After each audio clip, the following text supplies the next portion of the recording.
Olá, família IBPV, a paz do Senhor. Mais uma vez estamos juntos na presença de Deus. E o que não pode faltar são as comunicações da semana.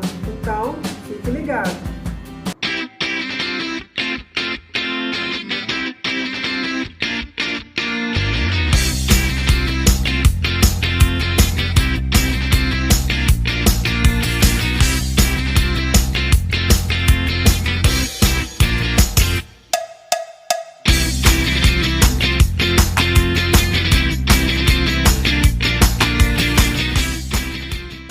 Canal Preciosidades Bíblicas. Esta é mais uma ferramenta que o pastor Paulo está usando para ampliar ainda mais a divulgação da palavra de Deus.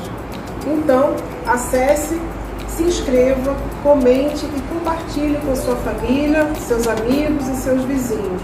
Com certeza, eles serão muito abençoados. Os boletins de oração do mês de julho já estão disponíveis, tanto da igreja como do pastor Paulo.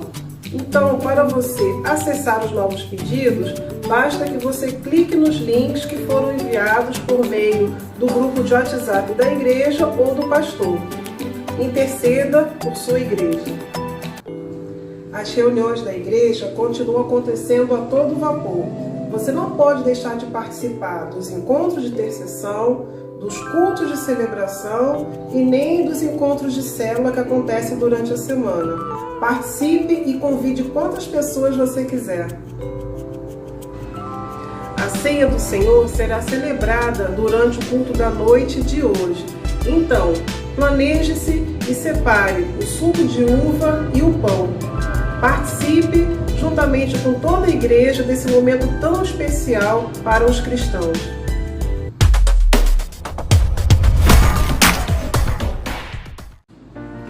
Você pode e deve continuar doando gêneros alimentícios, porque alguns nossos irmãos ainda continuam precisando.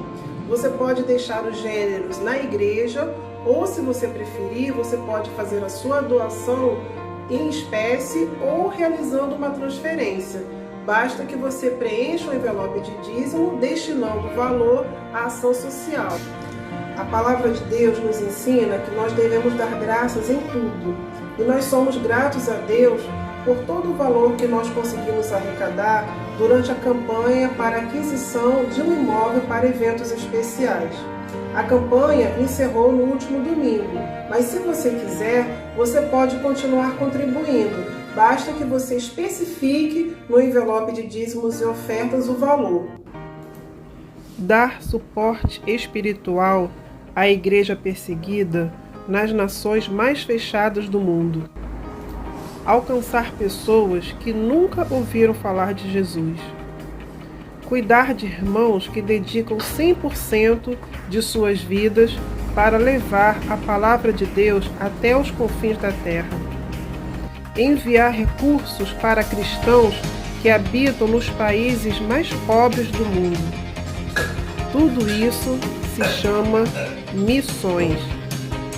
Você já parou para pensar que enquanto estamos no conforto do nosso lar, muitos dos nossos irmãos estão tendo que se esconder para se reunir como igreja?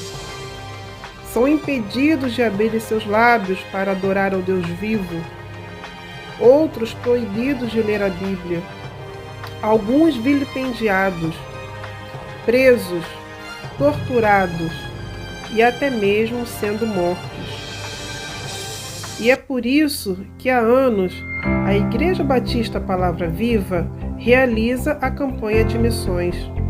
O nosso objetivo é sempre ultrapassar o alvo estipulado, pois quanto mais recursos levantarmos, maior será o número de vidas com acesso à Palavra de Deus. O tempo de clamar é agora. O tempo de contribuir é hoje. Faça a sua parte. Cumpra o ID de Jesus. Olá, irmãos da Igreja Batista Palavra Viva.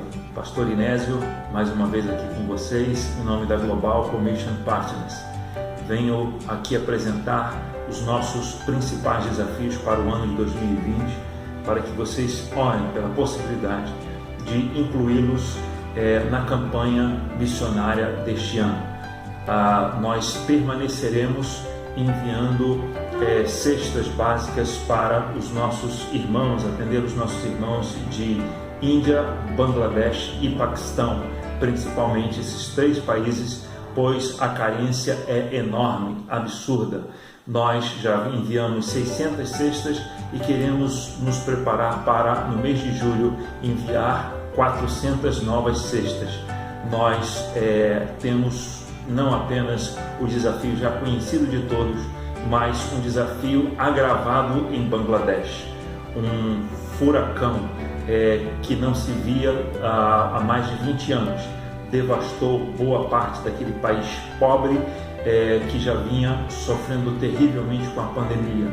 Estamos reforçando o apoio aos nossos missionários daquela região para salvar o maior número possível. E também quero que vocês orem, quero pedir que vocês orem por um grupo étnico chamado Marvaris. Nós estamos investindo nesse grupo há cerca de 10 anos. Há 10 anos atrás você não encontrava, e ainda é difícil encontrar estatísticas sobre trabalhos de evangelização frutíferos entre os Marvaris, porque eles são resistentes ao Evangelho e eles são perseguidores de cristãos, inclusive incendiando várias de suas casas, algumas das quais nós já temos reconstruído. Mas pela bondade de Deus, 10 anos depois, temos mais de 150 igrejas plantadas nas casas e nós precisamos avançar com esse trabalho. E tem uma excelente notícia: como fruto desta compaixão dos irmãos que estão atendendo lá os Marvaris com cestas básicas, seus corações estão se abrindo e já começam a surgir os primeiros frutos de conversão e batismo. Em breve vocês receberão fotos e maiores informações sobre os Marvaris. Vamos juntos nesse ano desafiador de 2020 para continuar fazendo grandes coisas, conforme está escrito no Salmo 60, verso 12: em Deus faremos proezas, porque Ele mesmo calca os pés aos nossos adversários. Contamos com vocês. Deus abençoe. Amém. Hoje inicia a campanha de missões. De todo o valor que será arrecadado, 70% será enviado para a Global Commission, que é uma agência missionária que visa alcançar pessoas para Jesus nas regiões mais pobres do mundo. Os outros 30% serão enviados mensalmente para a Junta Administrativa de Missões Nacionais, que é uma agência missionária transcultural que visa alcançar pessoas para Jesus em todo o mundo. Irmãos, muitos de nós estamos vivendo momentos muito difíceis nesses últimos tempos, mas a nossa confiança tem que estar em Deus. Ele é o nosso refúgio, Ele é a nossa fortaleza. Ponham-me à prova, diz o Senhor dos Exércitos, e vejam se eu não vou abrir as comportas dos céus e derramar sobre vocês tantas bênçãos que vocês nem terão onde guardá-las. Esse é o nosso Deus. Façamos as nossas ofertas e com certeza nós seremos abençoados. E agora, o momento dos nossos aniversariantes. Com a graça de Deus, completará mais um ano de vida no dia 6 de julho, Dilson Francisco da Costa. E no dia 11 de julho, o irmão André Luiz Barbosa dos Santos. A IBPV parabeniza esses irmãos. Que Deus os abençoe. As comunicações da semana ficam por aqui. Lembrando que você pode rever os avisos no canal IBPV-RJ ou ainda acessando o boletim virtual que é enviado semanalmente através do grupo de WhatsApp da igreja. Que você tenha uma semana super abençoada.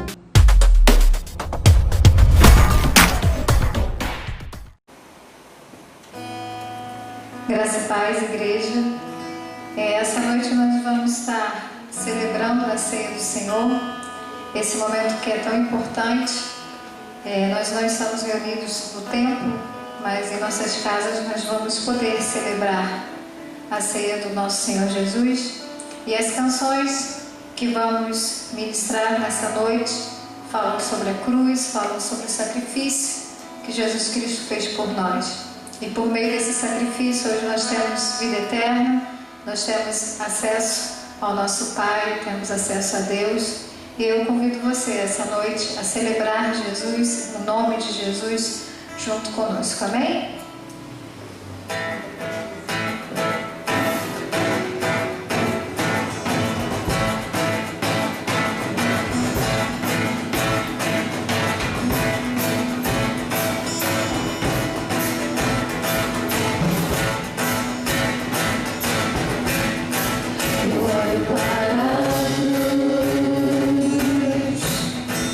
E a luz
Ser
nosso Redentor. Aleluias, aleluias, glórias te damos, Senhor. Obrigado, Senhor, pelo sacrifício naquela cruz, porque hoje somos livres por conta da cruz.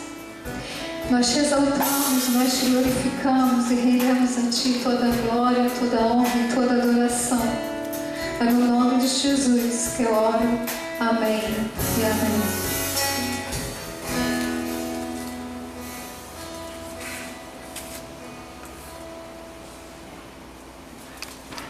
Amados irmãos, graça e paz da parte de Deus, nosso Pai, de nosso Senhor Jesus Cristo.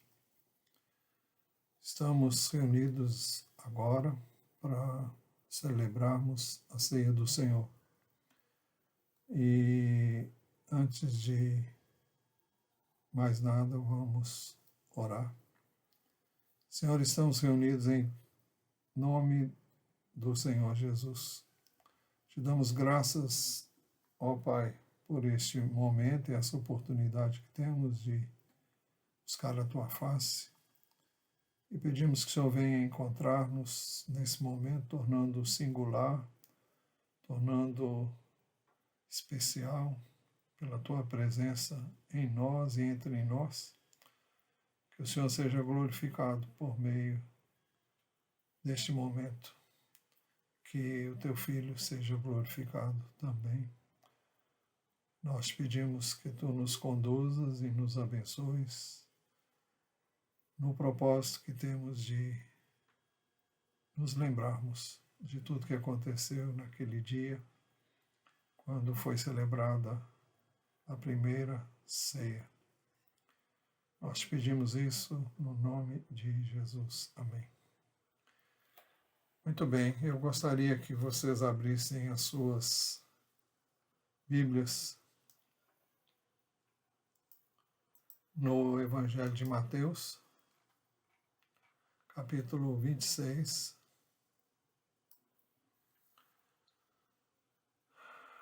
a partir do versículo 17.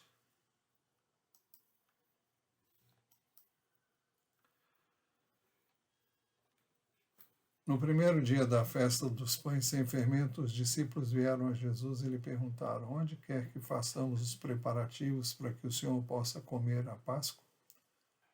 E ele lhes respondeu: vão até a cidade, procurem certo homem e digam: o mestre diz, o meu tempo está próximo. É em sua casa que celebrarei a Páscoa com os meus discípulos. E eles fizeram como Jesus lhes havia ordenado e prepararam a Páscoa. Ao cair da tarde, Jesus pôs-se à mesa com os 12 discípulos, e enquanto comiam, Jesus disse: em verdade lhes digo que um de vocês vai me trair. E eles, muito entristecidos, começaram um por um a perguntar-lhe: por acaso seria eu, Senhor? Jesus respondeu: o que comigo põe a mão no prato, esse vai me trair. O Filho do Homem vai, como está escrito a seu respeito, mas ai daquele por quem o Filho do Homem está sendo traído. Melhor seria para ele se nunca tivesse nascido. Então Judas, que o traía, perguntou: por acaso sou eu, mestre? Jesus respondeu: você acabou de dizer isso. Enquanto comiam, Jesus pegou um pão e, abençoando-o, partiu e deu aos discípulos, dizendo: tomem, comam, isto é o meu corpo. A seguir, Jesus pegou um cálice e, tendo dado graças, o deu aos seus discípulos, dizendo: bebam todos dele, porque isso é o meu sangue, o sangue da aliança, derramado em favor de muitos para a remissão de pecados. E digo a vocês que desta hora em diante nunca mais beberei deste fruto da videira até aquele dia em que beberei com vocês o vinho novo no reino de meu Pai. E tendo cantado um hino, saíram para o Monte das Oliveiras. Muito bem. Esse texto nos faz entender tudo aquilo que aconteceu naquele dia. Como os irmãos sabem, de há muito, a celebração da ceia se deu no contexto da Páscoa. e veio exatamente para torná-la uma realidade. Jesus veio para ser o Cordeiro de Deus, que tira o pecado do mundo. Na época da Páscoa,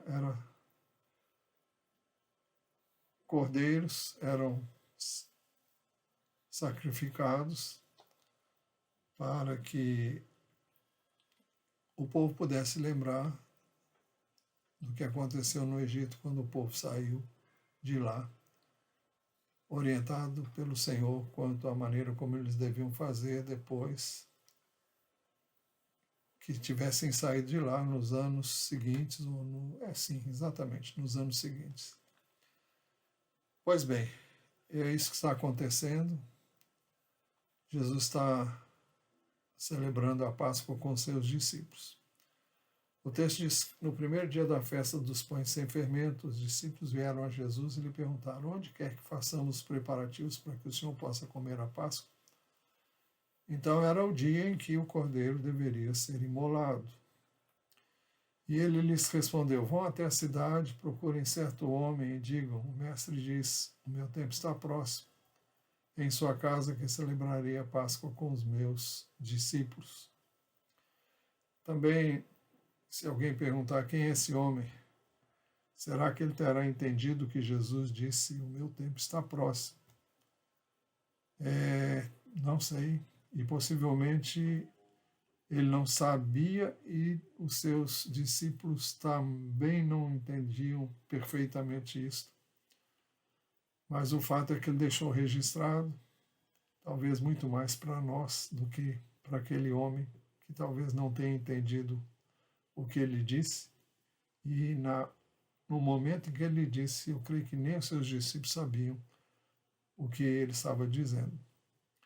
Muito bem, o verso 19 diz que eles fizeram como Jesus lhes havia ordenado e prepararam a Páscoa. Ao cair da tarde, Jesus então pôs-se à mesa com os 12 discípulos para celebrar a ceia. Observem que ao cair da tarde, isso é depois das 6 horas da tarde, e enquanto comiam, Jesus disse: em verdade lhes digo que um de vocês vai me trair. E eles, muito entristecidos, começaram um por um a perguntar-lhe: por acaso seria eu, Senhor? Observem o clima que havia naquele momento. Jesus sabia de tudo que estava para ali acontecer. E ele vai viver a situação de ter um dos que andaram com ele, comia com ele, vai traí-lo. O texto diz que Jesus disse: em verdade digo que um de vocês vai me trair. Quando começaram a perguntar: por acaso sou eu? Seria eu, Senhor? Jesus respondeu: que comigo põe a mão no prato, esse vai me trair. O Filho do Homem vai, como está escrito a seu respeito, mas ai daquele por quem o Filho do Homem está sendo traído. Melhor seria para ele se nunca tivesse nascido. Não queremos determos-nos em detalhes, mas ficamos sabendo aqui que todos os que nascem nesse mundo têm uma responsabilidade diante de Deus. Eles podem receber Cristo, podem acolhê-lo e podem rejeitá-lo. E Judas caracteriza aqueles que têm recusado receber Jesus e não têm nele crido. O texto diz que então Judas, que o traía, perguntou: por acaso sou eu, mestre? Jesus respondeu: você acabou de dizer. Jesus sabia com certeza quem o haveria de trair, por isso que ele falou o que falou. E à luz do Evangelho de João, nós podemos deduzir que Judas nunca creu em Jesus. Nunca creu que ele era quem ele disse ser ao longo do seu ministério. Não cria que ele viera com a missão para a qual ele veio. É verdade que os discípulos, no todo, com exceção de Judas, não sabiam exatamente o que estava para acontecer, mas eles haviam crido em Jesus e ainda não tinham nascido de novo, o que só ocorreria depois da ressurreição de Jesus. Mas o texto no Evangelho de João nos dá conta de algo que é bom que nós vejamos. No Evangelho de João, capítulo 6, a partir do versículo 64, diz assim, Jesus disse, mas há descrentes entre vocês. Ora, Jesus sabia desde o princípio quais eram os que não criam e quem iria traí-lo. E prosseguiu, por causa disso é que falei para vocês que ninguém poderá vir a mim se não lhe for concedido pelo Pai. Diante disso, muitos dos seus discípulos o abandonaram e já não andavam com ele. Então Jesus perguntou aos 12, será que vocês também querem se retirar? Simão Pedro respondeu, Senhor, para quem iremos? O Senhor tem as palavras da vida eterna, e nós temos crido e conhecido que o Senhor é o Santo de Deus. Então Jesus lhes disse, não é fato que eu escolhi vocês, os 12, mas um de vocês é um diabo. Ele se referia a Judas, filho de Simão Iscariotes, porque este, sendo um dos 12, era quem o haveria de trair. É isso que o apóstolo João, no Evangelho que tem o seu nome, nos dá e nos faz saber desse detalhe. Bem, visto isso, o texto diz, enquanto comiam, Jesus pegou um pão e abençoando o partiu e deu aos discípulos, dizendo, tomem, comam, isto é o meu corpo. Então, como sabemos, quando participamos da ceia do Senhor, ao tomarmos o pão, ao tê-lo nas nossas mãos, nós estamos, naquele momento e nesse momento, nós estamos comendo o pão e o pão que representa o corpo de Cristo. O pão não é o corpo de Cristo, mas representa o pão de Cristo. Tomem, comam, isto é o meu corpo.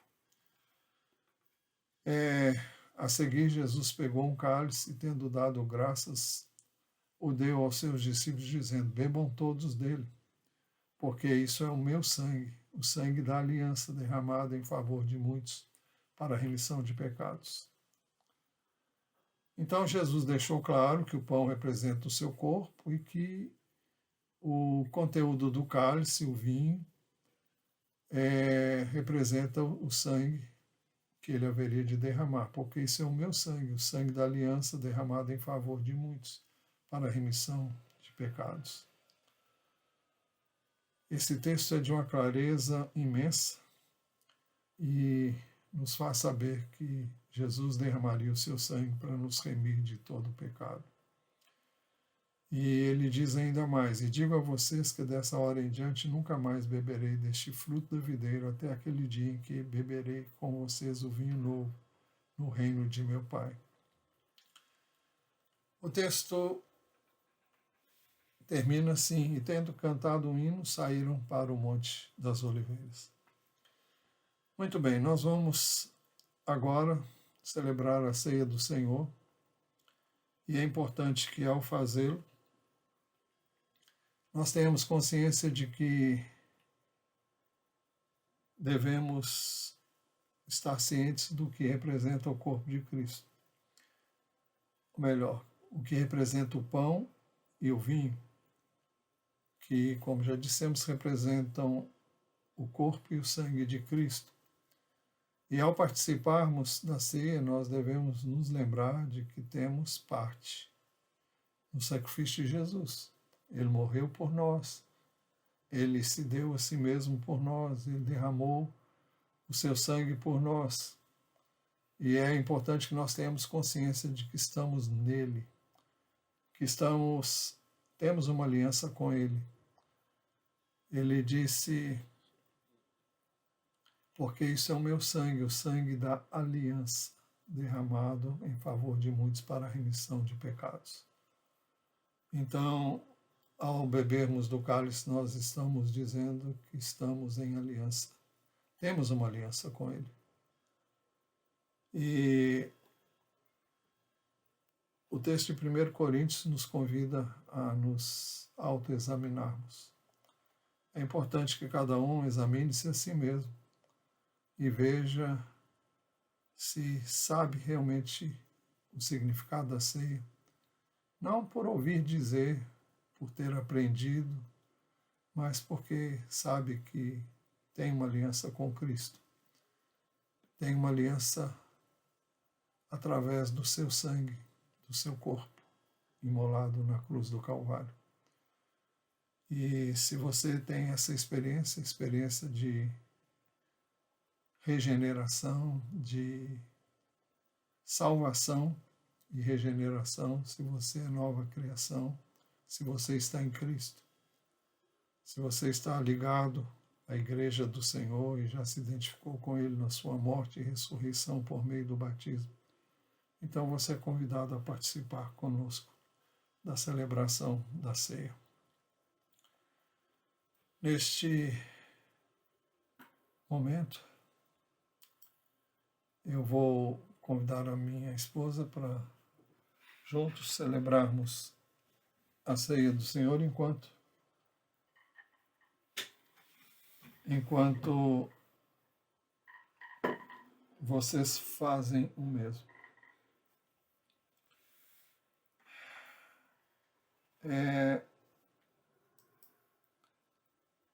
Na primeira Epístola aos Coríntios, capítulo 11, o apóstolo Paulo diz assim, no verso 23, porque eu recebi do Senhor o que também lhes entreguei, que o Senhor Jesus, na noite que foi traído, pegou um pão e, tendo dado graças, o partiu e disse, isto é o meu corpo, que é dado por vocês, façam isto em memória de mim.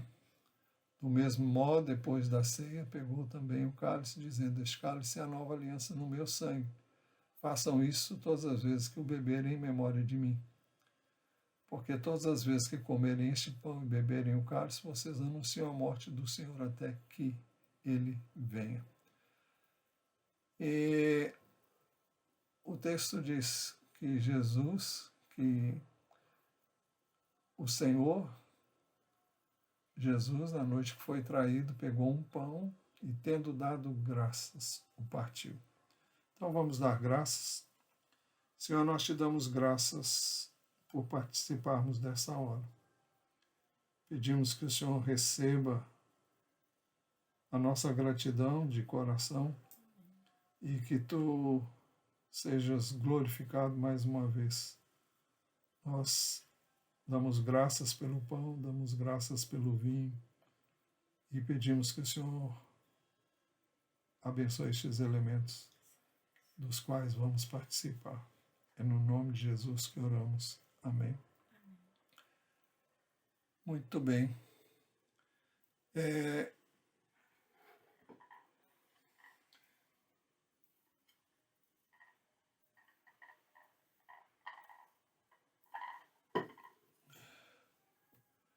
A palavra do Senhor diz que o Senhor Jesus, na noite que foi traído, pegou um pão e, tendo dado graças, o partiu e disse, isso é o meu corpo, que é dado por vocês. Façam isto em memória de mim. Vamos comer juntos o pão em memória do Senhor Jesus.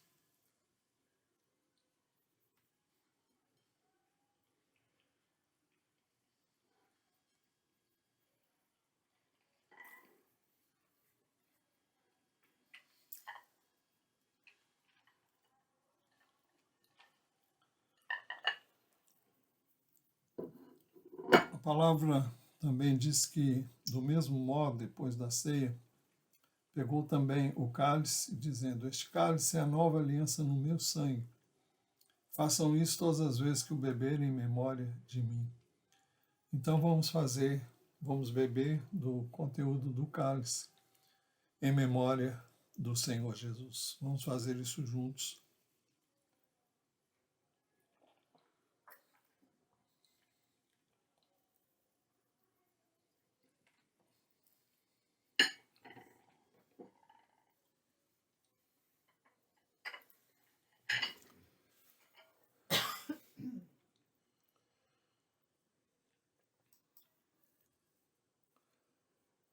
Desse modo, nós podemos, nesta noite, celebrar a ceia do Senhor. E eu convido você mais uma vez a curvar a sua cabeça. Senhor, nós te damos graças pelo sacrifício de Cristo Jesus, nosso Senhor, na cruz do Calvário. Damos-te graças porque Ele foi até a cruz e ali Ele derramou o seu sangue para nos remir de todo o pecado. Te damos graças porque nada até hoje foi igual ao que Ele fez. E nós tributamos a Ti, Senhor Jesus, glória, honra, louvor e ações de graças. Tributamos a Ti, ó Deus e Pai, honra, glória e louvor por nos amares tanto a ponto de dar o Teu Filho, para nos remir de todo o pecado. Receba a nossa gratidão eterna. Não temos como retribuir à altura, mas Te damos graças. E fazemos isso no nome do Senhor Jesus. É no nome dele que oramos. Amém. Então, até daqui a pouco, quando nós, com a graça de Deus e a sua permissão, estaremos trazendo a mensagem desta noite. Até lá.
Jesus, irmãos, graça e paz. Nós queremos que os irmãos orem e peçam ao Senhor para falar ao seu coração. E não só o seu, mas também a todos os que vão ouvir essa mensagem. Que Deus toque em cada um conforme a necessidade que Ele sabe. Cada um tem. Senhor, nós te pedimos que Tu recebas a nossa gratidão. Podemos nos dirigir a Ti na certeza de sermos ouvidos, e não é porque mereçamos, não. É por causa da obra redentora de Jesus na cruz do Calvário, por meio de quem nós obtivemos perdão, a purificação dos nossos pecados, e por meio dele hoje temos acesso à Tua presença. Podemos entrar sem medo, sem constrangimento, na certeza de sermos aceitos, acolhidos, por causa da obra redentora de Jesus Cristo na cruz do Calvário. Pedimos que o Senhor fale aos nossos corações e que o Senhor ministre a cada um de nós conforme a Tua multiforme graça e sabedoria, conforme a necessidade que o Senhor sabe cada um tem. É no nome de Jesus que pedimos. Amém. Muito bem. A ministração dessa noite é a continuação do tema que temos visto nas noites de domingo. Nosso tema é Jesus e a prática da oração. Esta é a 7ª mensagem desta série. E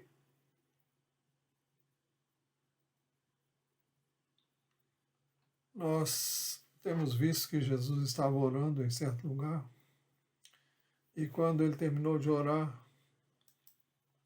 um dos seus discípulos lhe pediu: Senhor, ensine-nos a orar como também João ensinou aos discípulos dele.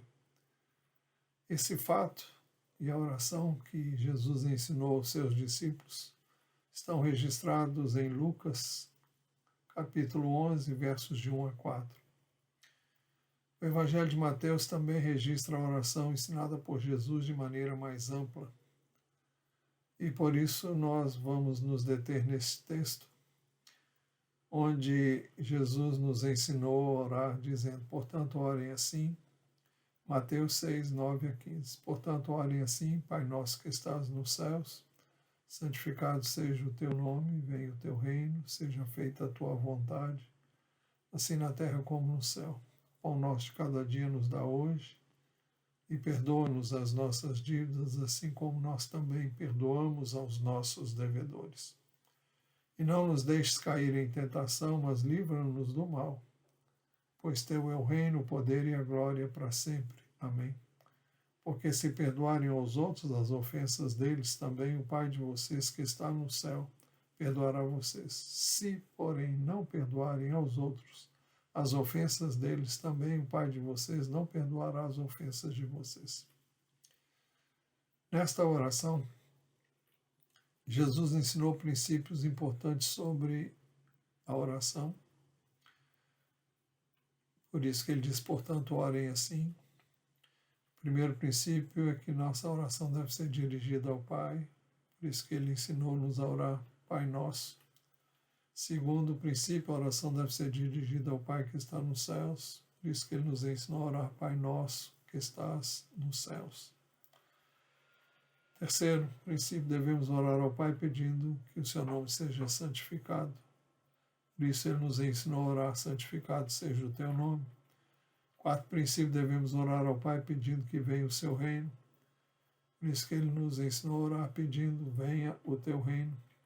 Quinto princípio, devemos orar de acordo com a vontade de Deus, o Pai. Por isso que ele nos ensinou a orar pedindo: seja feita a tua vontade, assim na terra como no céu. Sexto princípio, nós devemos pedir ao Pai o alimento de cada dia. Por isso que ele nos ensinou a orar pedindo: o pão nosso de cada dia nos dá hoje. O 7º princípio, nós devemos pedir ao Pai que perdoe as nossas dívidas, da mesma forma como perdoamos aos nossos devedores. Nós vimos o verso 12 no domingo passado, onde Jesus nos ensinou a pedir e perdoa-nos as nossas dívidas. Vimos que dívidas é uma outra palavra para pecado. Pecado é justamente ficar devendo aquém do alvo de Deus para mim. Pecado é não atingir o alvo. Pecado é uma dívida que eu não consegui pagar. Meu dever para com ele é praticar o que é reto, direito, justo e bom, recomendável, ensinado por ele na sua palavra. Quando peco, faço o que não é certo para com Deus, para com o meu próximo. Fico devendo um comportamento que não consegui ter. Reconheço que não tenho como pagar o dano feito. Não posso voltar no tempo e fazer diferente. Só uma solução: pedir perdão pela minha dívida. Pedir perdão à pessoa a quem eu ofendi e também a Deus, porque assim Jesus nos ensinou a fazer. Mas esta é apenas a primeira parte do 7º princípio sobre a oração ensinada por Jesus. A segunda parte do 7º princípio é que devemos pedir ao Pai: perdoa-nos as nossas dívidas, assim como nós também perdoamos aos nossos devedores.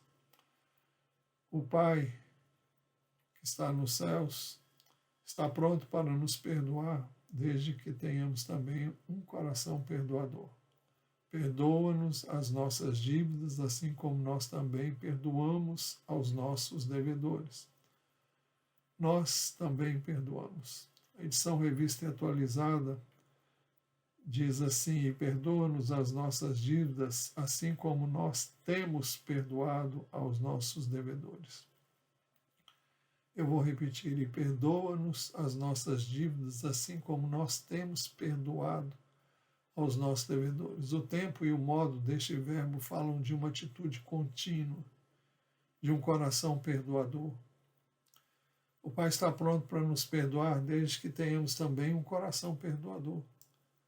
Perdoa-nos os nossos pecados, pois também nós perdoamos a todo o que nos deve. Assim registra o Evangelho de Lucas, capítulo 11, versículo 4. Perdão, como quase tudo na Bíblia, requer reciprocidade. Em Lucas 6, a partir do verso 36, nós lemos assim: sejam misericordiosos, como também é misericordioso o Pai de vocês. Não julguem, vocês não serão julgados. Não condenem, vocês não serão condenados. Perdoem e serão perdoados. Deem e lhes será dado. Boa medida, prensada, sacudida e transbordante será dada a vocês. Porque com a medida com que tiverem medido, vocês serão medidos também. Então, perdão, repetindo, como quase tudo na Bíblia, requer reciprocidade. Eu recebo e eu devo dar. O seu Norman Chaplin conta um fato. Ele conta que um general, Oglethorpe, disse a John Wesley. John Wesley foi o fundador do metodismo, da Igreja Metodista. Foi um homem profundamente alcançado pelo Senhor e que veio a ser uma bênção tremenda. Mas ele disse, esse general disse a John Wesley: eu nunca perdoo.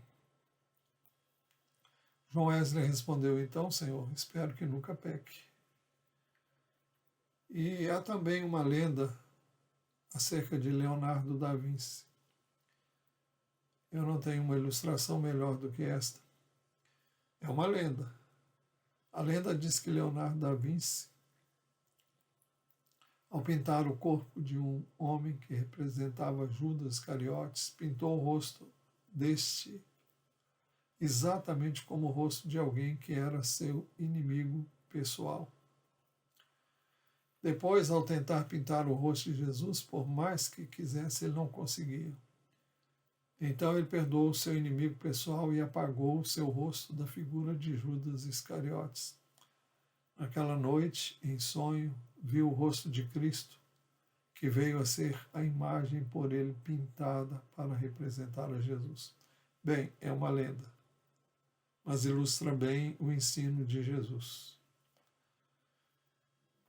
Jesus insistiu na necessidade de perdoarmos continuamente. Lucas 17, 3 e 4, ele disse, ensinando, disse: tenham cuidado, se o seu irmão pecar, repreenda-o. Se ele se arrepender, perdoe-lhe. Se pecar contra você 7 vezes num dia e 7 vezes vier para lhe dizer, estou arrependido, perdoe-me, perdoe-lhe. Se pecar contra você 7 vezes num dia e 7 vezes vier para lhe dizer, estou arrependido, perdoe-lhe. Então, não há limite para nós perdoarmos.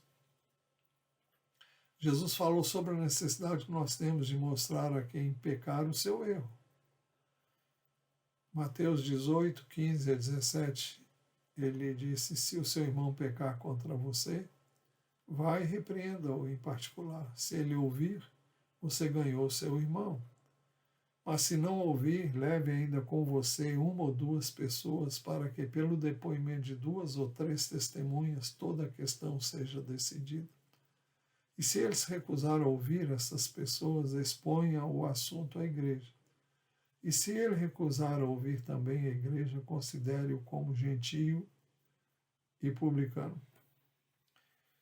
Bom, Jesus falou que quando alguém pecar contra alguém, e quando eu souber, ou for testemunha, melhor dizendo, de um erro, de um pecado cometido por alguém, eu devo ir a essa pessoa e falar diretamente com ele. Se o seu irmão pecar contra você, vá e repreenda-o em particular. Só você e essa pessoa. Se ele ouvir, você ganhou o seu irmão. Ganhou porque você o levou a deixar a prática do pecado, do erro. Não o erro que você acha que é errado, mas aquilo que à luz da palavra de Deus é errado. Mas se esse irmão não ouvir, mas se não ouvir, leve ainda com você 1 ou 2 pessoas, para que pelo depoimento de 2 ou 3 testemunhas toda a questão seja decidida. Eu sempre, quando falo desse texto, eu digo que você tem que levar 2 testemunhas que não sejam fofoqueiras. Pessoas que você vai levar, pessoas que têm o mesmo propósito que você teve ao procurar esse irmão para levá-lo a deixar o seu pecado, seu propósito, e o dessas 2 pessoas devem ser o mesmo, o de restaurar a vida desse irmão e não condená-lo. Então, mas se não ouvir, leve ainda com você 1 ou 2 pessoas, para que pelo depoimento de 2 ou 3 testemunhas toda a questão seja decidida. E se eles recusarem ouvir essas pessoas, expõe o assunto à igreja. Então, você vai, fala com a pessoa, se ela não ouvir, você leva mais 2, que vão enfatizar a importância dela tomar uma decisão com relação ao pecado dela. Se ela persistir na prática do erro e se recusar a ouvir você e as pessoas que foram com você, então o assunto deve ser trazido à igreja. Bom, a questão básica é que a igreja toda não pode ir a essa pessoa, mas ela deve vir à igreja para ouvir a igreja. Mas dificilmente alguém nessa situação vem para ouvir a igreja, ou para falar à igreja, ou para contar a sua versão. O texto diz: se eles recusaram ouvir também a igreja, considere-o como gentio e publicano. O que significa isso? Como um descrente. Alguém que até esse momento ainda não conhece o Senhor. Depois disso, de ouvir esse ensino de Jesus, então Pedro, estou lendo Mateus 18, 21 e 22. Então Pedro, aproximando-se, perguntou a Jesus: Senhor, até quantas vezes meu irmão pecará contra mim, que eu lhe perdoe? Até 7 vezes? Jesus respondeu: não digo a você que perdoe até 7 vezes, mas até 70 vezes 7. Ou seja, não há limite para você perdoar quem quer que seja. Não digo a você que perdoe até 7 vezes, mas até 70 vezes 7. Se considerarmos o número, são 490 vezes. Mas o sentido da colocação de Jesus, aproveitando o fato de Pedro ter dito se seria até 7, e Jesus então coloca um número aqui que é gigantesco para falar da necessidade de perdoar quantas vezes for necessário, até se for mais de 490 vezes. Jesus ilustrou o seu ensino sobre perdão com uma parábola. Por isso, ele disse em Mateus 18, 23 a 35, por isso o reino dos céus é semelhante a um rei que resolveu ajustar contas com seus servos. E passando a fazê-lo, trouxeram-lhe um que lhe devia 10.000 talentos. 10.000 talentos hoje são 60 milhões de denários. Denário era aquilo que uma pessoa ganhava por dia. No nosso caso, seria o salário mínimo de uma pessoa ou de um diarista. E, de acordo com a lei brasileira, ninguém pode ganhar menos do que R$ 34,83 por dia. Multiplicando isso por 60 milhões de denários, nós vamos encontrar uma cifra absurda: 2.809.800.000 reais. É muito dinheiro. Então essa era a dívida daquele homem, daquele servo. O texto diz que um rei resolveu ajustar contas com seus servos e, passando a fazê-lo, trouxeram-lhe um que lhe devia 10.000 talentos. Eu disse, trazendo isso para os nossos dias, à luz do que ganha um trabalhador que recebe o salário mínimo, é uma dívida de 2.809.800.000 reais. Mas ele não tinha como pagar. Então o texto diz: não tendo ele, porém, com que pagar, o senhor desse servo ordenou que fossem vendidos ele, a mulher, os filhos e tudo que possuía, e que assim a dívida fosse paga. Era comum, no tempo de Jesus, as pessoas fazerem isso. Quando não podiam pagar, elas eram vendidas como escravas e, se elas conseguissem resgatar a dívida, elas ficariam livres. Senão, elas permaneceriam como escravas. Então, o servo, quando ouviu isso, a sentença do rei, caindo aos pés do rei, caindo aos pés dele, implorava: tenha paciência comigo e pagarei tudo ao Senhor. E o senhor daquele servo, compadecendo-se, mandou-o embora e perdoou-lhe a dívida. O texto deixa claro que é um perdão total. Ele não só ficou livre da dívida, como não teria que pagar nada. Ele estava perdoado. porque o rei compadeceu-se do seu servo, por isso mandou embora e perdoou-lhe a dívida. Muito bem. Saindo, porém, aquele servo que havia sido perdoado dessa quantia fabulosa, essa quantia impressionante, saindo, porém, aquele servo encontrou um dos seus conservos que lhe devia 100 denários.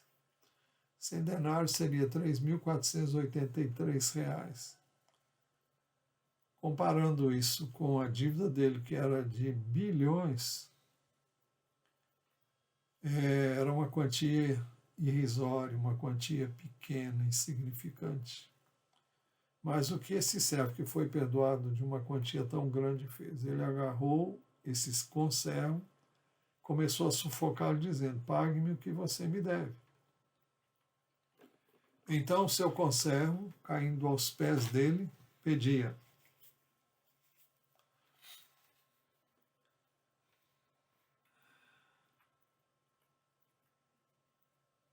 Bom, vamos voltar. Agarrando, começou a sufocá-lo, dizendo: pague-me o que você me deve. Então seu conservo, caindo aos pés dele, pedia: tenha paciência comigo e pagarei tudo a você. Se você se recorda, foi exatamente isso que ele pediu ao rei, que estava disposto a vender ele e toda a família dele para pagar a dívida. Mas ele pediu: tenha paciência comigo, pagarei tudo a você. E quando o rei ouviu isso da boca desse servo, ele perdoou.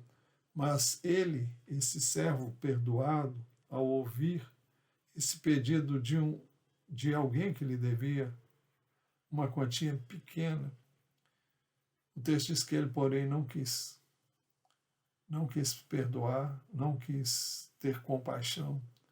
O texto diz que, pelo contrário, ele foi e o lançou na prisão até que saudasse a dívida. Mas, quando ele fez isso, os seus companheiros que viram o que havia acontecido, ficaram muito tristes e foram relatar ao seu senhor tudo o que havia acontecido, ou seja, ao rei.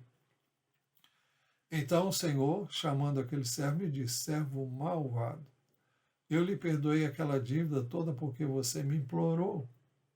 Será que você também não devia ter compaixão do seu conservo, assim como eu tive compaixão de você? Indignando-se, o senhor entregou aquele servo aos carrascos até que ele pagasse toda a dívida. Carrascos aqui literalmente significa atormentadores ou torturadores. E é uma figura de Satanás. Assim também o texto termina: o meu Pai que está no céu fará com você, se do íntimo não perdoarem cada um a seu irmão. A coisa é muito séria, porque não se trata de dizer eu perdoo, mas o perdão tem que vir de dentro. Bom, eu sempre digo que amar é uma questão de escolha. Você escolhe amar. E não é um sentimento. Da mesma forma, o perdão não é um sentimento. Você não tem que sentir que perdoa, você tem que escolher perdoar. Você vai a Deus e diga: eu perdoo fulano, eu abençoo fulano, eu peço que o Senhor o perdoe, que o Senhor o abençoe. Isso é perdoar. E quando você se dispõe a fazer o que você sabe Deus quer que você faça, então você vai sentir-se livre daquele peso, da falta de perdão. E então você deve perdoar o íntimo. Por isso que o texto diz: assim também meu Pai que está no céu fará com vocês, se do íntimo não perdoarem cada um a seu irmão. O texto é claro em dizer que o perdão que nós recebemos de Deus através de Jesus perderá a validade se eu me recusar a perdoar quem quer que seja.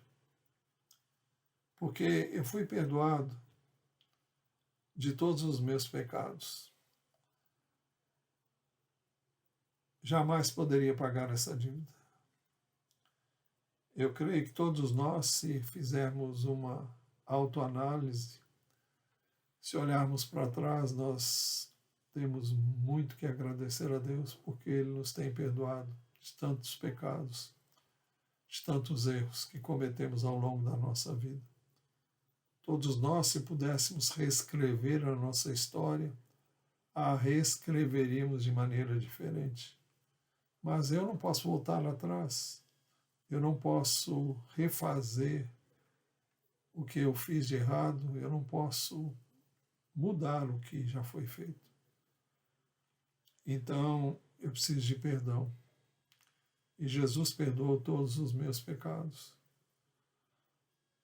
E se Ele fez isso, e Ele é Deus, e o Pai é Deus, e Ele nos perdoa por meio de Jesus, quem sou eu e quem é você para nos recusarmos a perdoar quem quer que seja? Por isso que Jesus, contando essa parábola, disse: assim também meu Pai que está no céu fará com vocês, se do íntimo não perdoarem cada um seu irmão. Você é chamado a perdoar alguém por um erro que ele cometeu. Se você se recusar, você não tem perdão de nenhum dos seus erros. O apóstolo Paulo escreveu aos Colossenses e no capítulo 2, versículos 13 a 15, nós lemos assim: e quando vocês estavam mortos nos seus pecados e na incircuncisão da carne, Ele lhes deu vida juntamente com Cristo, perdoando todos os nossos pecados. Quando nós estávamos nos nossos pecados, quando nós éramos estranhos a Deus, porque não conhecíamos a Deus, o texto diz que Ele nos deu vida juntamente com Cristo, quando nós cremos nele, e perdoando todos os nossos pecados. Então, todos os nossos pecados foram perdoados. E o texto diz que, cancelando o escrito de dívida que era contra nós e que constava de ordenanças, o qual nos era prejudicial, removeu-o inteiramente, cravando na cruz. Então, imagine um documento que, em sentido figurado, estava nas mãos do diabo, porque o pecado dá direito a Satanás de ter as nossas vidas sob seu controle. E quando Jesus foi à cruz, Ele recebeu sobre Ele o nosso pecado. Quando nós cremos nele, através da obra de Jesus na cruz, o escrito de dívida que estava nas mãos do diabo foi cancelado. E era como um documento que dava a ele o direito sobre as nossas vidas. E, em sentido figurado, é como se Jesus tivesse tomado esse escrito de dívida das mãos do diabo, porque ele levou sobre ele os nossos pecados na cruz do Calvário. Por isso que o texto diz: cancelando o escrito de dívida que era contra nós e que constava de ordenanças. São os mandamentos que nós deixamos de cumprir. E a Bíblia diz que o salário do pecado é a morte. Então, o texto diz: o qual nos era prejudicial, removeu inteiramente, cravando na cruz. E despojando os principados e potestades, ou seja, os principados e potestades das trevas, publicamente os expôs ao desprezo, triunfando sobre eles na cruz. Ali, na cruz, Jesus triunfou sobre os nossos pecados, triunfou sobre os principados e as potestades que nos mantinham cativos e nos faziam escravos desses poderes das trevas. Então, foi isso que Jesus fez. E se ele fez isso por nós, nós também devemos fazer o mesmo por quem nos cometer algum deslize contra nós ou contra quem quer que seja. Isso nos leva ao nosso texto básico, que é o 7º princípio. Devemos pedir ao Pai: perdoa-nos as nossas dívidas, assim como nós também perdoamos aos nossos devedores. Devemos perdoar da mesma forma como nós fomos perdoados. E se queremos perdão, nós devemos também perdoar a quem nos deve alguma coisa. A falta de perdão abre espaço para o diabo. O apóstolo Paulo, escrevendo aos Coríntios, na sua 2ª epístola aos Coríntios,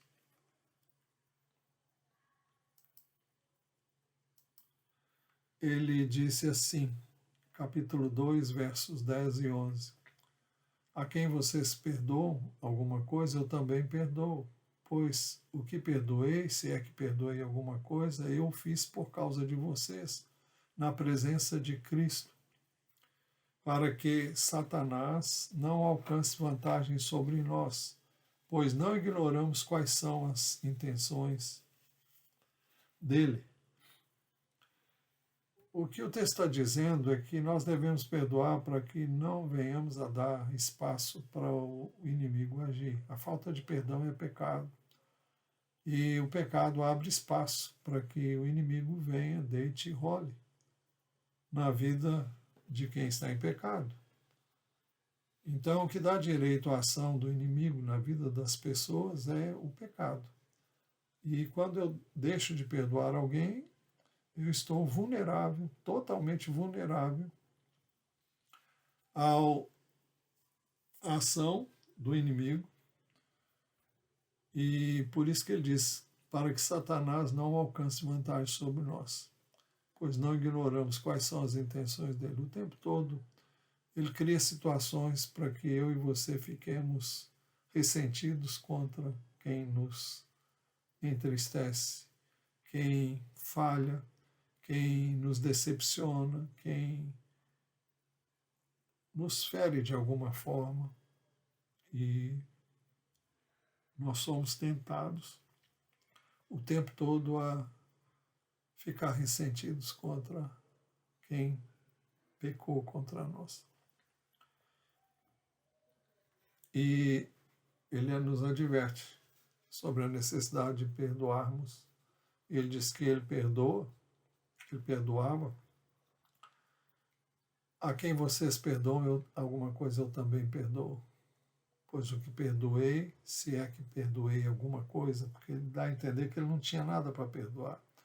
Mas se existia alguma coisa, ele estava pronto a perdoar. Eu fiz por causa de vocês na presença de Cristo, para que Satanás não alcance vantagem sobre nós, pois não ignoramos quais são as intenções dele.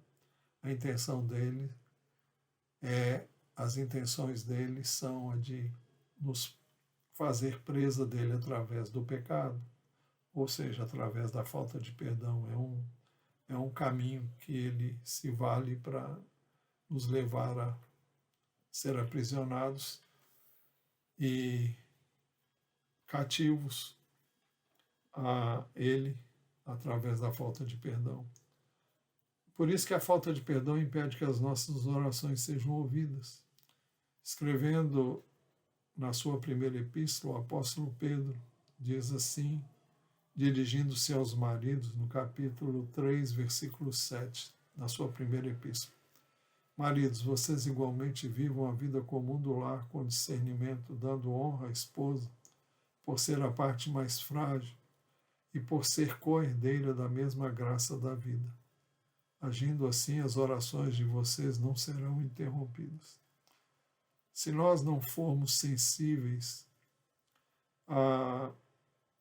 aqui no caso a nossa esposa, no caso dos maridos, e se eu deixar de agir com ela como a Bíblia recomenda, eu vou ter as minhas orações interrompidas e não terei então a certeza de que a minha oração subirá.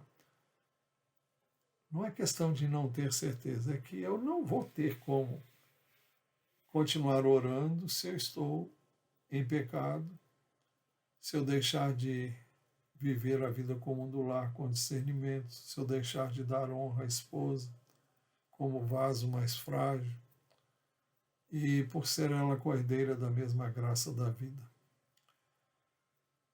Dissemos quando estudamos sobre esse texto, nós falamos que essa fragilidade da esposa se deve ao fato dela estar em posição de submissão. E o marido não deve prevalecer-se da sua posição de líder, de cabeça, para agir de modo a ferir a sua esposa, de modo a deixar de honrá-la como ela deve ser honrada, porque ela está fragilizada por um coração quebrantado e sujeito à liderança do marido. Então, cabe ao marido honrar a sua esposa através de várias maneiras, mas, sobretudo, honrando-a como herdeira e co-herdeira da mesma graça da vida. E se os maridos fizerem isto, as orações deles não serão interrompidas. Agindo assim, as orações de vocês não serão interrompidas.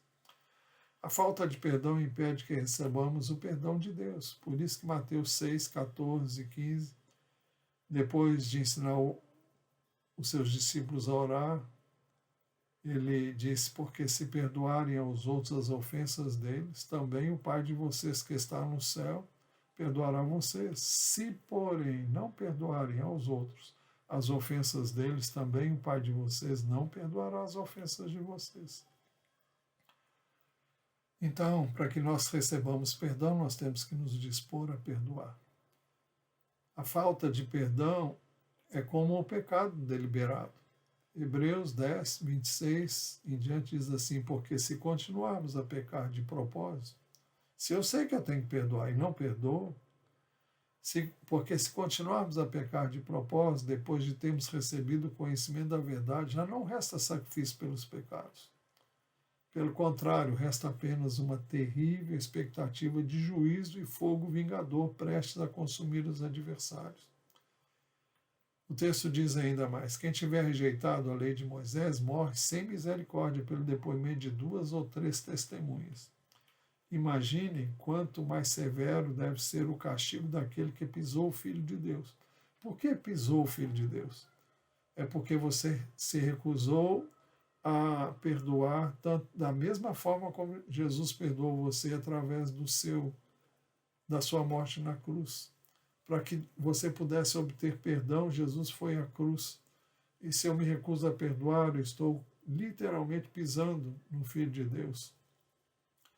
E o texto diz mais, você profanou o sangue da aliança. É como se você não fizesse caso do sangue da aliança que Jesus derramou por nós. O texto diz com o qual foi santificado. Insultou o Espírito da graça. Por que o Espírito da graça? É o Espírito de Deus. Porque o Espírito de Deus nos é dado para que por meio dele nós possamos perdoar. O perdão é de Deus e o perdão está com Deus. Cabe a nós simplesmente deixar que flua o perdão que Deus quer dar a quem nos ofendeu. O texto continua, pois conhecemos aquele que disse, a mim pertence a vingança, eu retribuirei, e outra vez o Senhor julgará o seu povo. Ou seja, a vingança consiste no seguinte, se eu não perdoar, não serei perdoado. Nada mais terrível do que isso. Conclusão, quando cremos em Jesus, somos perdoados gratuitamente por Deus de todas as nossas dívidas. Mas Ele espera que nós tenhamos a mesma atitude para com aqueles que falharam no trato conosco. Então que o Senhor tenha misericórdia de nós e não nos deixe cair no laço de recusar perdoar a quem quer que seja. Este é o 7º princípio e vimos a sua segunda parte. Devemos pedir ao Pai, perdoa-nos as nossas dívidas, assim como nós também perdoamos aos nossos devedores. A razão é bem simples, como dissemos há pouco, porque se perdoarem aos outros as ofensas deles, também o Pai de vocês que está no céu perdoará vocês. Se, porém, não perdoarem aos outros as ofensas deles, também o Pai de vocês não perdoará as ofensas de vocês. Senhor, nós queremos, em nome de Jesus, te agradecer pelo perdão que o Senhor nos deu através de teu Filho, nosso Senhor Jesus Cristo. Te agradecemos por tudo que ele sofreu, por tudo que ele suportou por nós. E queremos, em nome de Jesus, perdoar sempre quem quer que nos ofenda, quem quer que nos maltrate, quem quer que nos fira, quem quer que peque contra ti e contra nós também. Que o Senhor nos dê um coração sempre perdoador. E pedimos que o Senhor nos ajude a perdoar, a amar constantemente, continuamente. Pedimos que o teu Espírito nos tome e nos ajude a viver este ensino. Hoje e em cada ocasião com a qual nos depararmos com situações nas quais tenhamos que perdoar. Por isso que nós pedimos, Senhor, perdoa-nos as nossas dívidas, assim como nós também perdoamos aos nossos devedores. E pedimos que tu não nos deixes cair em tentação, mas que tu nos livres do mal. Porque teu é o reino, o poder e a glória para sempre. Recebe a nossa gratidão, nosso louvor. Nós pedimos em nome de Jesus. Pedimos que o Senhor abençoe o teu povo. Que o Senhor venha ao encontro do teu povo, das suas necessidades. Que o Senhor bem conhece. Venha suprir, venha prover, venha socorrer. Venha orientar, venha remover o medo, a insegurança e todas as coisas que possam povoar a mente de qualquer um dos que são o teu povo. Guarda o teu povo, visita o teu povo, glorifica o teu nome na vida do teu povo. Assista-o em cada uma das suas necessidades. É a nossa oração em nome de Jesus.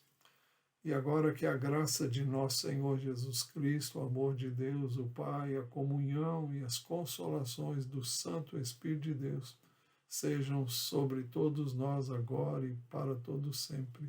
Amém. Que Deus continue abençoando a sua vida e isso para glória, honra e louvor dele, em nome do Senhor Jesus. Amém.